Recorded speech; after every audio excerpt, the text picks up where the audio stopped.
That drinking cycle. Nothing is more frustrating than when you know something is bad for you, but there's still that voice in your head trying to convince you that you should do it anyway. Or when you know that making a silly mistake isn't that big of a deal, but your self-talk gets carried away and makes you feel awful about yourself. It's the head-heart disconnect, right?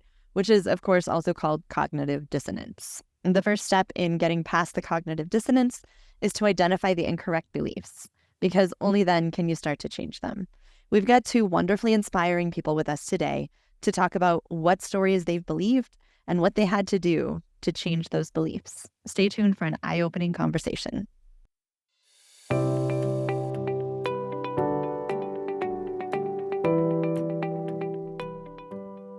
Welcome to Through the Glass Recovery Podcast, where we believe that connection is the opposite of addiction, vulnerability is the antidote to shame, and that recovery isn't just rewarding, but it's also a lot of fun. We're your hosts, Steve and Julie. Listen as we get together with friends to shed light on the hard things, talk about the other side of addiction, and how we create a life so full, there's no space left for alcohol.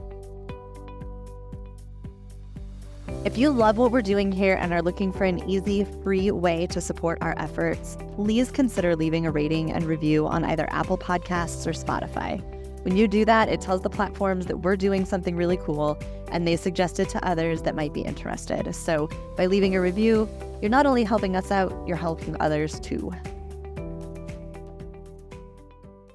Welcome, everybody, to episode 89 of Through the Glass Recovery Podcast. Really happy you're here. Happy to have our listeners with us, and happy to have both Matt and Angie with us also. We are going to do some introductions, let you guys get to know them first before we dive into this. So, I'm going to ask Angie to start. Do you want to tell us a little bit about yourself? Well, sure. Thank you guys for having me. It's my first podcast, and so I appreciate you, working with me. And, it's really kind of exciting and different to be able to broadcast information in such a big way that just wasn't available, in years past. Anyway, my name is Angie B. And let's see, I grew up in Detroit, Michigan, and survived, left, never went back. Then I ended up over in Minneapolis for about 3 years into the heavy punk scene when that was going on, and ended up over in Grand Junction, Colorado. Came out here in about 1987, and it was quite the cultural shock. There was nothing here, and I was in recovery at that time. And when I got here, I decided that I loved being in this Grand Valley. I'm from Grand Junction, Colorado here. So I came out here, and I have been in recovery for, March 3rd, I celebrated 43 years. So I did get sober and clean and in recovery when I was in Detroit. I was actually in a treatment center for 9 months. I was supposed to be in there for a year, but that's a different story. And so I was in there for 9 months, and I turned 16 when I was in that treatment center, and AA was, it saved my life. I took to it, and it was actually the only thing around at that time too. And one of the other benefits was they had something called Adult Children of Alcoholics. And so I was doing AA meetings and Adult Children of Alcoholics at the same time. So it was like, stop drinking and drugging or you're going to die. And then ACOA was, here's some of the background, some of the why you do what you do. So I think that was really helpful, plus a lot of therapy. So let's see. Professionally, I got my bachelor's degree in operational management, and I was actually in the restaurant business forever. And when I came out to Grand Junction, I took a leap of faith, and I started volunteering at this place called the National Council on Alcoholism and Drug Abuse. And it was because I was afraid of computers back there. And they said, if you come and do a dance or fundraiser or something, then we'll let you plug around on these computer things and learn about it. So next thing you know, they had a job that was available. They said, we can only have you for 9 months, and that's when the funding ends. And what I did not know was that I had an aptitude for grant writing. I did quit school in 9th grade. So this was something that was kind of a shock, frankly. So I was able to transfer from restaurant world into nonprofit world. So I did 10 years over at the National Council on Alcoholism, a variety of programs, cutting my teeth, learning things along the way. And then learning how to write grants and stuff, I was able to secure a federal one that was called AmeriCorps, which is still around today. And I did that for the next 15 years, which was helping people to work with young people, primarily high-risk young people. And then the people that were the AmeriCorps members, they received lots of good information, stuff on their resumes, and scholarships at the end of their service. So I did that for 15 years.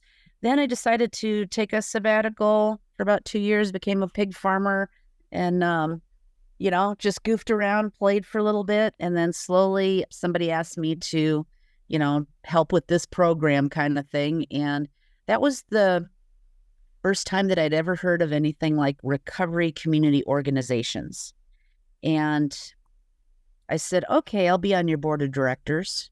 And so I got on the board of directors of the first local recovery community organization out here. And then some things went crazy, and I ended up being volunteering as the executive director of that organization. We changed it into, we call it Pier 180 Recovery Community Organization. And then I was able to get hired on. And I've been doing that for almost 3 years now. So we've now grown into not only what was a small recovery community organization, doing one-on-one coaching, doing lots and lots of social activities, things like that, into a full-on recovery community center 2 years ago. We were able to get a building and expand, and it's just been blossoming ever since. We've been figuring out what different needs are of folks and being able to adjust. We've got a staff of 5 people that are kind of specializing in different programming and stuff. On a personal level, I also, have maintained my recovery. I have, for the past 25 years, I've actually been running a recovery home myself because I have some land and stuff. And so I've been trying to, just one by one, helping people that are trying to get their feet up underneath them and stuff. And so both personally and professionally, it's been all about helping others.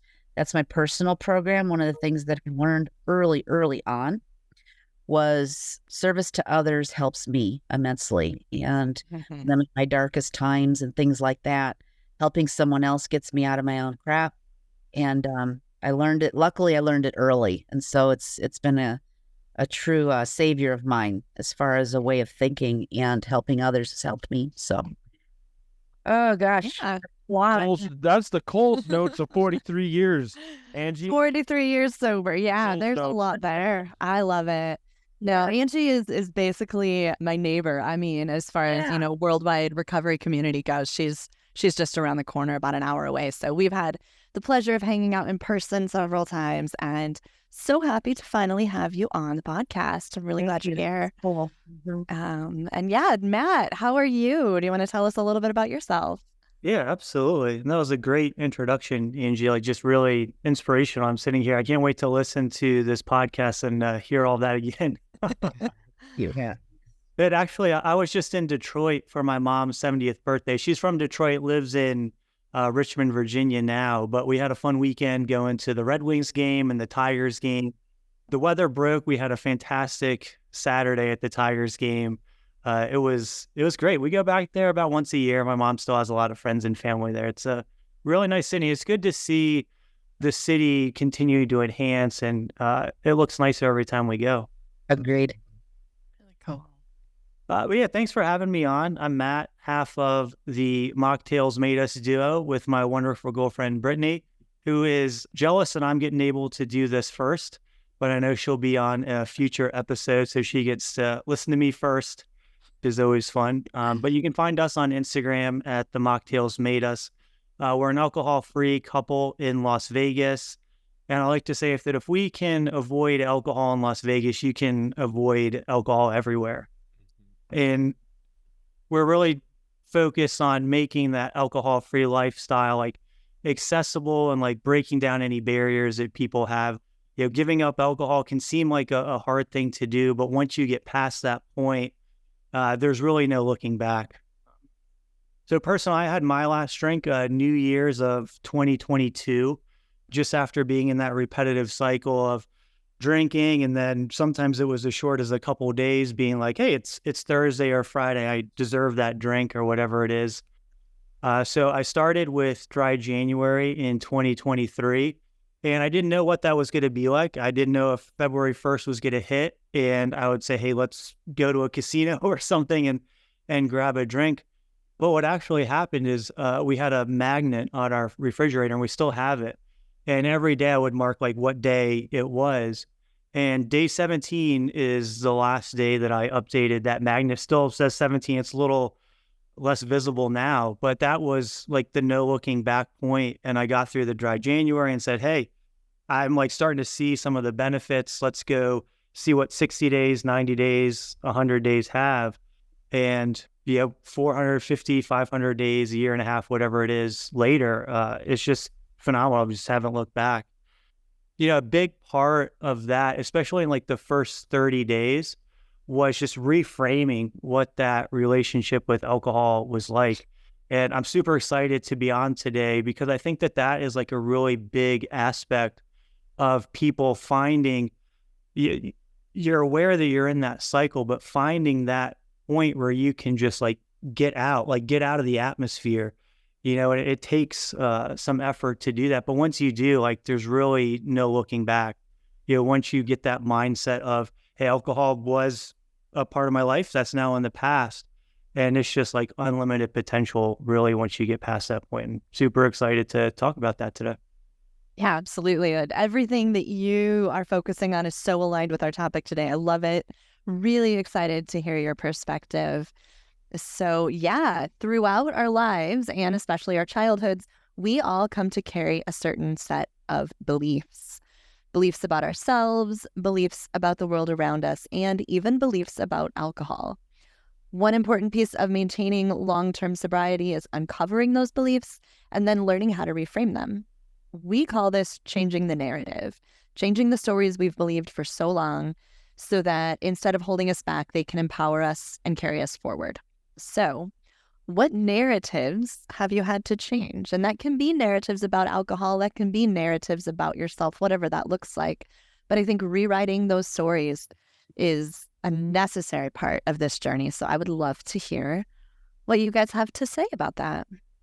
Well, I know for myself, I come from an alcoholic and drug addicted home. And so some of the narratives, and there's so many, you got to kind of narrow it down.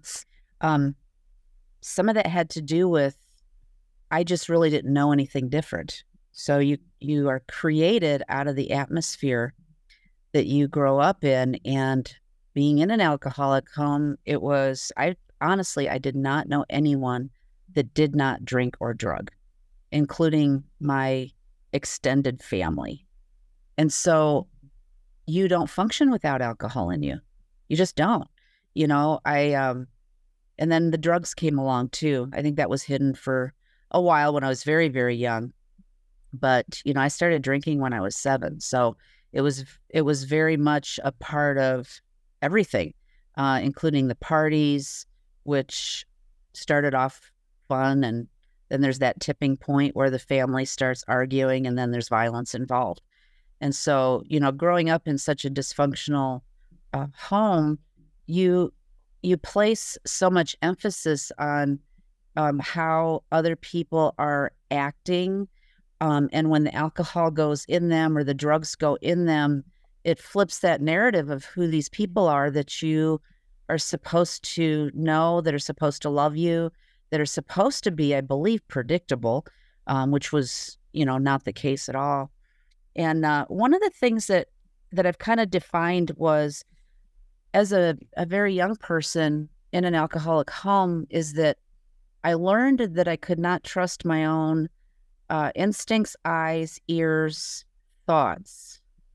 When big old parties would happen, or there'd be a violent situation, or in, the middle of the night, cops are called, fists are flying, going through doors and walls and people and things like that. When you're 10 years old, you see these things, they're very frightening. You're in the middle of a lot of it, and there was a lot of harm done. And then the next day, you wake up and the place is cleaned up pretty much. And you ask the people that are your parents that you're supposed to get information and trust, and they tell you nothing happened, that you're wrong. Uncle Jim didn't come in with a gun.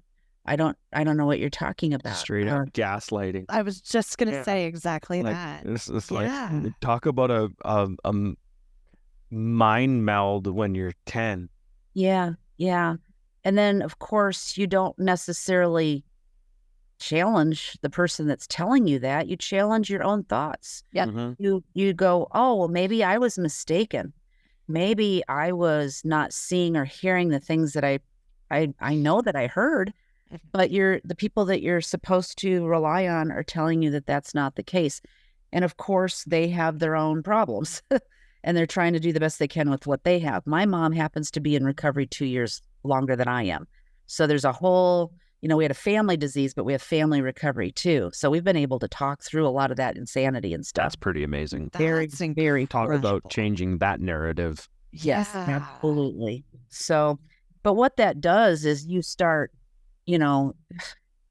from very young, you start disbelieving what you know to be true. And that carries its own weight throughout your life. Luckily, like I said, I've had therapy, I've had a lot of AA meetings, and being a young person that was in AA, I had the benefit of these wonderful older women that would call me on my shit all the time, tell me I was full of crap, that would put me under their wing and love me. And I separated from the family actually disowned me when I got sober. That's a whole other thing. But, as a result of that, I had to create a whole new family when I was 16, 17 years old. And it's hard, but it was extraordinarily beneficial too. It made me extremely independent, self-reliant, some of the things that are benefit me today. But it also kind of skewed the way that I think a lot, so unraveling some of that stuff has been an interesting journey. Today, I know that I can trust my gut because you grow up in an alcoholic home. You also are hypersensitive to facial features, to feelings, to, the mood when someone walks in the door, even maybe before they do. So you become very hypervigilant also in that atmosphere. And that has, you flip that narrative and that benefits you. You can walk into a room and sense a lot of stuff that's going on in a room way before any words are spoken or anything. So, you can kind of, and, manipulation can be used for the good now. We've had that conversation before. No, I think that's something so important is to take, that's a skill you learned, right? The being aware of people around you to the point of hyper awareness, which I think, can be a struggle, but you've, talking about changing the narrative, you've turned that into a gift that allows you to help other people, allows you to remain safe and healthy. And I think that's a really important thing that you've done. And I love the part where you're talking about, you became so independent. You found a new family of friends, people in recovery, people to support you. And I think at that point you changed that script in your mind where I can't trust myself. I can't trust these people in my life. Like that's what you were raised with. And to rewrite that, especially at 16, 17 years old, which is like damn near impossible to do at that age. But you had the wherewithal to rewrite that and show yourself, I can trust myself. I can be independent. I can trust these people who care about me is a beautiful example of this topic. I think that's really, really incredible. And it really is. It's a leap of faith of being willing to try new things and listen to some people around you that weren't family members, that were mentors, some of these folks that were in AA, although I drove a lot of them crazy, I have no doubt, and there were a lot of struggles with being really young when there were no young people in AA. For sure. Yeah. Point. But, some of these folks told me what the yets were. It's like, well, you haven't done this yet. And then they would tell me their stories and, they really didn't pull any punches and they were straightforward. And so, I have great deal of respect for their honesty and their willingness to like I said, put me under their wings and teach me a new way of living, frankly. Right. And coaching you along the way. They didn't call it coaching back then, but Yeah, That's same difference then. same. Yeah, I think, you could say, what's the term I'm looking for? Nope, I lost it. Whatever that term is. coaching, Yeah, exactly. Whatever. sponsoring. I was going to say sponsor, but it's kind of not a sponsor, and it kind of is. It's, I guess, sharing life experience, learned life experience, and, trying to get that across to someone else in a relatable way. What do you got, Matt? Yeah, that was good listening to Angie there. For me, I like growing up, I never like felt super comfortable in my own skin. So I got to college, and there's just that like societal norm of you go to college and you just spend 4 years drinking. And I fell headfirst right down that hole for 20 some years I spent down there. And, the first time I ever drank in college, I ended up getting sick, which, if I was an author, that's like perfect foreshadowing for my relationship with alcohol as I move forward. And I talked a little bit earlier about you get in that cycle of drinking. And then prior to quitting, I think I had done like maybe 1 month sober in 20 years. So it was like more than half of my life was just like ingrained in that weekend routine. That is just like, that's what you're supposed to do. And it's like every Friday, every Saturday, Sunday, if you're watching the football games, what do? You go to the store and you get 12-pack, whatever, and you watch a game with friends, or you go to a bar and there's drink special and everything. And the flip side is true. It's like, if you had your team lost, or you had a bad week at work or something, well, you're supposed to soothe your pain with alcohol.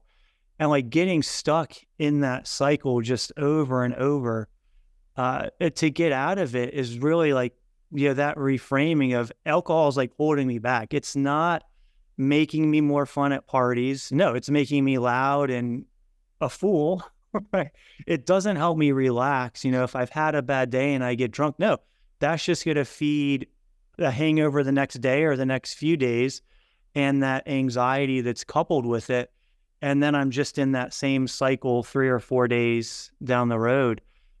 So for me, I had always had this, hey, I need to come back. I need to stop. And what really helped me was just like committing to that dry January and saying, okay. And after those 17 days, I just had that switch flip from on, and it was on like it was like that dimmer switch that I had like all the way up. That it went to 11, Right. And it was just great to turn that off and like silence that. And it's like that weight around you for every perspective. I mean, alcohol just permeates every aspect of your life. And in the last year and a half, I mean, I could not imagine a better life, than what I've been able to work towards over the past year and a half. It's interesting what happens when you decide to let go of the one thing, right? Yeah. It was the one thing that protected you. It was the one thing that gave you fun. It was the one thing that consoled you. It soothed you. It did all the things, and then you let go of it, and you're like, holy crap, I can actually do this way better without it. Yeah. And at first it's like hard, because that's like what you think of, like, oh, I had a great week, I had a bad week, whatever that is. I should have a drink. And you're like, no, let's pump the brakes, like sit with these, like either feelings of happiness or sadness, or whatever, like sit with, it's human to sit with it, like understand your emotions. We have them for a reason. They're important, don't numb them with alcohol. That's the crazy part, is you just said like human, and that's when I'm drinking, I'm not having the human experience at all, right? I'm avoiding having the human experience. I turn off the good and I turn off the bad. I don't get to experience either of them. I just get to suffer inside of it, because it doesn't go away. Nothing ever goes away. It's just an avoidance tactic, right? So like one of the things when I'm listening to you guys, I'm thinking like one of the narratives that I had to change is that asking for help isn't weak. That was extremely, extremely hard for me to do. There was so much shame in not knowing. And if I didn't know what to do, then what were people going to think about me? And obviously I'm lesser of a person for having to ask for help.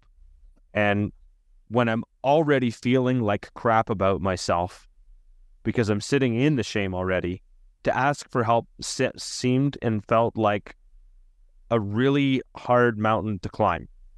And the other thing that I always thought was that being emotional was wrong, like to express myself and in that way.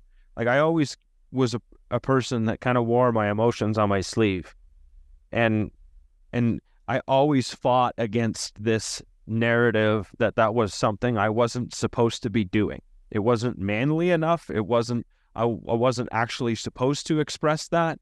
I'm not saying that I did it in a healthy way, but it was always something that I tried to put away, or I would hide. Crying, expressing sadness, was always something that was really, really difficult to do with someone. And honestly, it still is for me. No, I agree with you, Steve, because I knew that anger was an appropriate response to everything.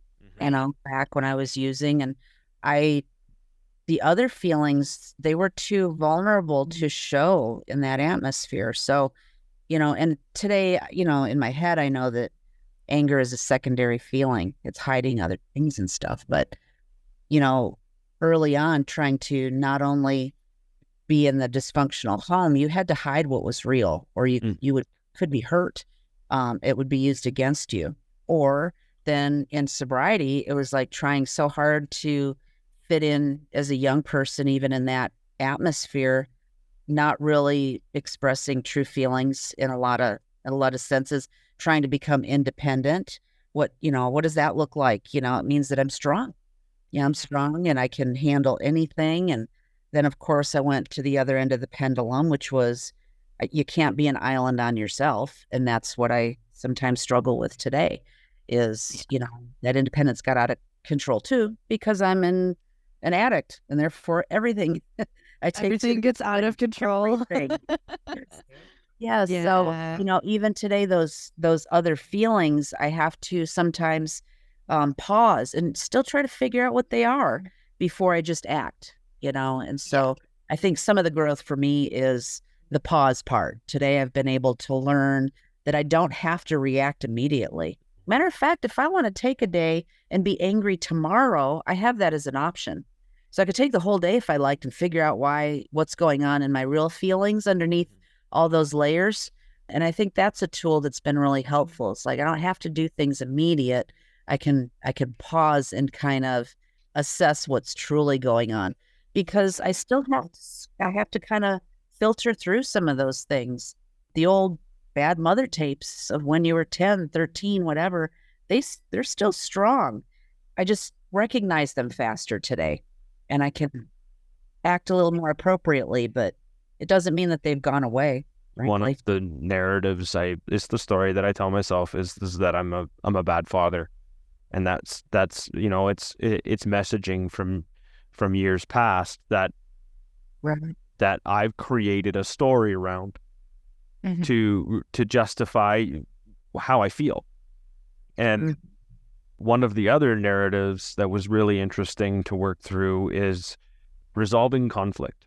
Conflict generally was something that Angie, you kind of say that is like resort to anger or resort to silence and then brush it under the rug, or it was something that was expressed with passive aggressiveness, or because I didn't really, first of all, I was afraid of rejection.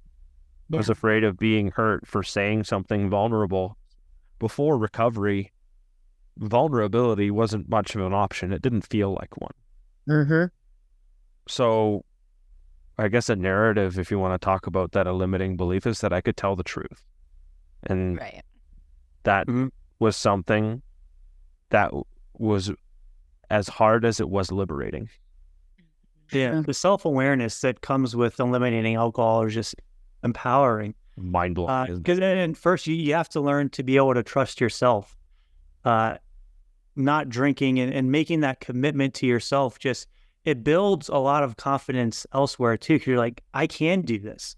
right? I can move on, and I am, smart, funny, confident, whatever that is without the alcohol. And it's a phenomenal feeling. And Steve, to your point earlier, the importance of community is just amazing, and to know that there's other people like us that are going through it. And I would challenge anyone that was like feeling the same way that I was feeling the last 20 years. It's like thinking about it, like there are so many options for community now.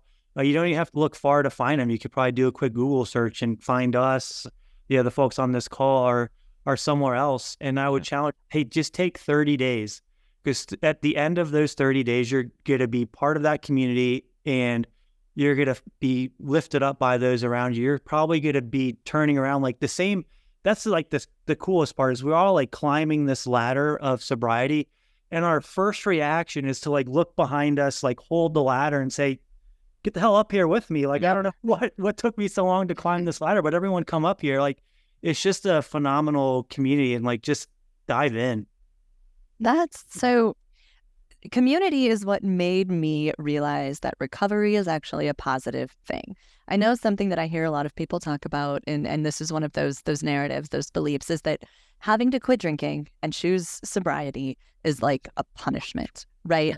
It's this thing, and I don't know that everybody would word it that way, but it's this thing that you are forced into because you let your drinking get out of control, because you got addicted to alcohol, whatever. And so it feels like a punishment. And anytime something feels like a punishment, you're going to rail against it. You're going to be mad. You're going to hate it. You're going to wish that it wasn't that way, and all of that. And then you're never going to thrive.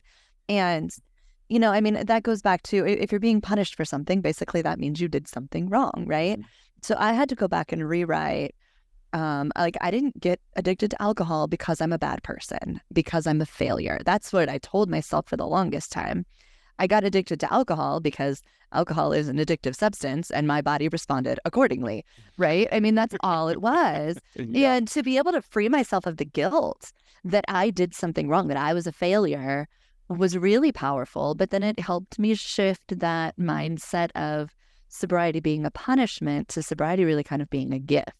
And spending time with other people in recovery that were, way farther than I was, and seeing them really live fulfilling lives and finding meaning and purpose and really thriving kind of opened up that side of it to where sobriety is now something I'm really grateful for. Like, you hear people talk about being a quote unquote grateful alcoholic.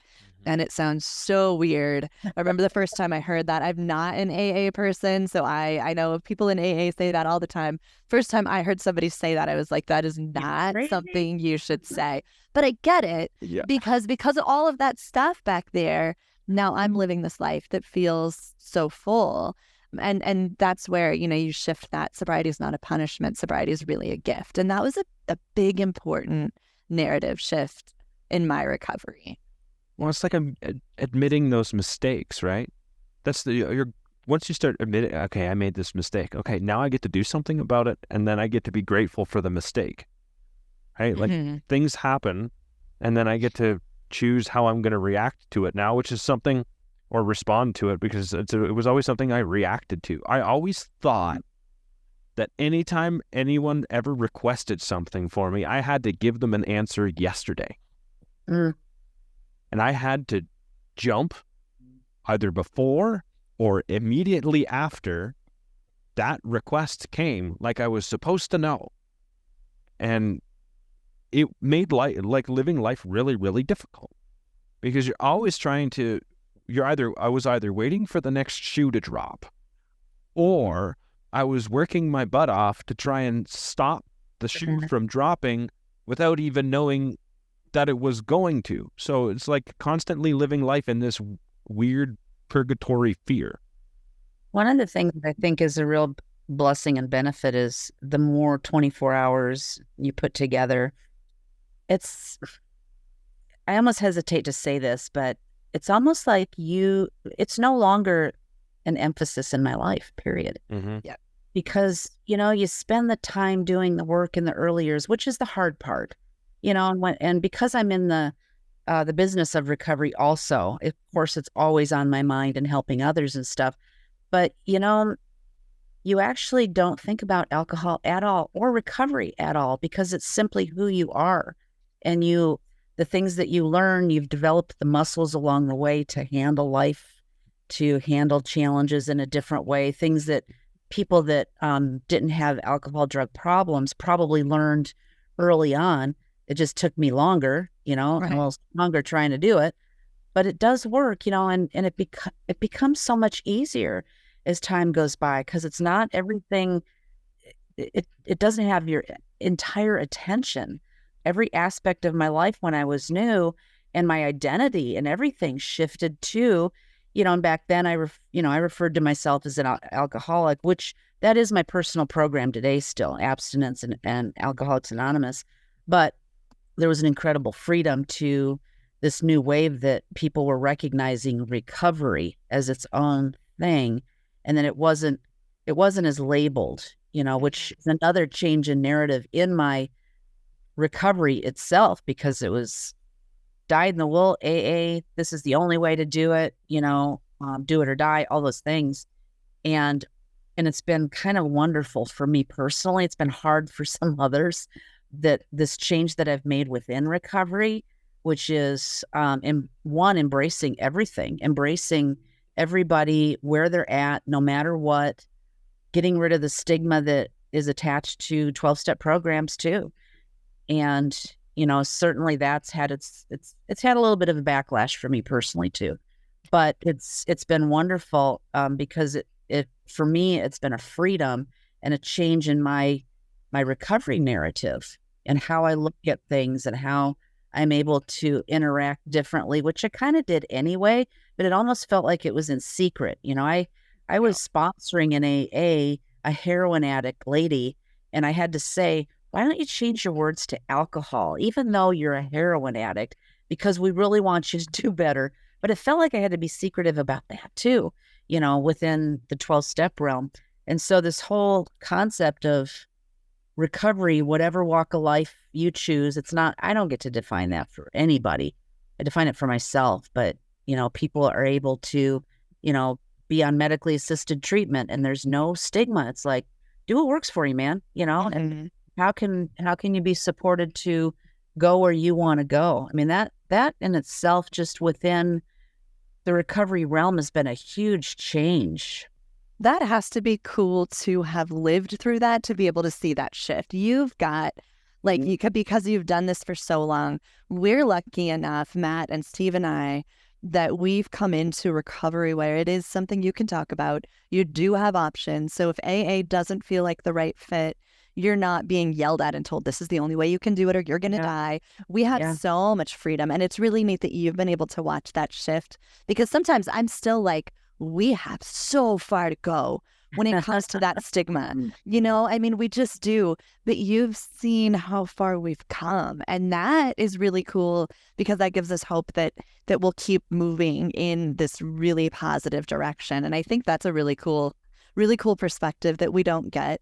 I think we've got, Steve and I host our weekly meeting, and we have a handful of people that come that are based in AA that have been sober for a really long time, that really appreciate a little bit of a fresh perspective. You can incorporate all kinds of different pieces of what works for you and bring it together into your thing and the way you do it.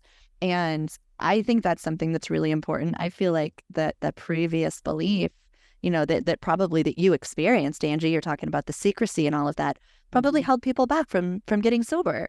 And, now that we have more freedom and we have more openness, I think that makes more people feel like it's a possibility for them. So the narrative of that stigma and changing that and getting to be a part of it is really cool. And I think I don't know, it's a really neat thing to get to participate in and to benefit from. Yeah. It is. And also I think that, when you try to look into the future, Matt had mentioned some of it is, people that have made choices not to do this anymore. That's really cool, where it's like, that means it's becoming normalized. Not drinking is a viable choice. It's not like you said, a punishment, or people are saying, hey, this is having an impact in my life that I'm going to take a look at. And maybe they can put the shovel down faster instead of digging the hole, all the way down. You don't have to do that. And so, some of what you're doing out there in Vegas, Matt, is really, really cool, of saying, hey, this can be a normal thing, and you don't have to, come out of prison in order to get some recovery. Right. Yeah, there is like that social stigma of, oh, you didn't have a problem with alcohol, you didn't hit rock bottom, whatever rock bottom is. Society has this like, unless you've like really fucked up your life, you don't have an alcohol problem. I had to drop the first F-bomb. Perfect. I'm waiting for a good moment. But it's just like the bar is like so incredibly high that unless your life is just like in shambles, it's like, oh, you're fine. Just take a couple weeks off and then you'll be back out here. But no, and it is so cool to see, everyone has their unique path to having a problem with alcohol, and the reverse is going to be true also. Everyone's got a unique path off. So to have access to all of the different groups, and some parts of some communities are going to mesh well with some people, and you can kind of pick and choose and build your own journey off of alcohol. And I think it's really cool to see that the culture and society is really starting to shift away from that. And I think, go ahead, Julie. I was just going to say that all goes back to you were talking about, you're not bad enough, you don't have enough of a problem to have to quit. That's that belief, the narrative that alcohol is a good part of your life, and you should do everything you can to hold on to your ability to drink, because life won't be good if you can't drink. Like, so many of us, I think, have felt that kind of pressure in one way or another. And that's so sad, because my life got really good when I finally got rid of the alcohol. It's just that for everywhere you look, you're told in one way or another, alcohol is a good part of life that you deserve, and only, to not be allowed to have it is the bad thing. So yeah, it's just a good point you made there, Matt. Yeah. I think I'm going to wrap this up, and I'm going to summarize what everyone said here, because in the end, when you change the narrative, it's super empowering. Super empowering. Matt, you talked about it. Angie, you talked about it even at a really young age. And that comes with, even though you didn't know any different, you decided at some point, and it's a decision that you made to start trusting yourself, even though it feels foreign. You trust your gut, and then you start trusting others, even though you had relationships and you were essentially taught that narrative that no, I shouldn't be trusting others. I say this over and over again. Strangers saved my life. And they showed up in those communities, and I jumped around in some of those communities because I had that available to me. And it's one of the things I'm super grateful for, because I can come from an experience of being around AA for a little while and then finding something else that I connected with more than I did that program, but I can still use a lot of the principles that I learned as some of the foundation anywhere else in my life. I don't connect with them all. I just don't. But that doesn't mean that I can't pick what works for me and what doesn't, and then learn my lessons and then be empowered from that. And that's the beauty about recovery community, I think, and where recovery is going where you're at and being empowered. And changing that narrative of drinking is the routine. It's the self-soothing part for celebrating. It's doing all the things, right? Because if you're like me, I incorporated it with everything. It was a part of everyday life. Recovery is something that's possible. It's not a punishment. For sure, that was something that I fought with too. And it's not always something, and I think this is really important, it's not always something you're going to think about. Yeah. Eventually, somewhere along the line, you keep doing the thing and keep working on yourself. You wake up one day, and we've all done it, wake up one day and you go and do the things, and you're a week later and you're like, oh my God, I didn't think about drinking at all. I didn't think about being sober. I didn't think about doing this. And you develop all of these routines that were against all of the things that you were doing when you started. So I want to say thank you, Angie, for sharing all of this experience and wisdom with us, and thank you, Matt, for showing up and sharing your experience and wisdom with us too. So I really appreciate you guys and your time. Thank you. Yeah. Thank you. Thank you. Thank you, guys. Thank you so much for listening. Be sure to subscribe to Through the Glass Recovery podcast and don't miss an episode.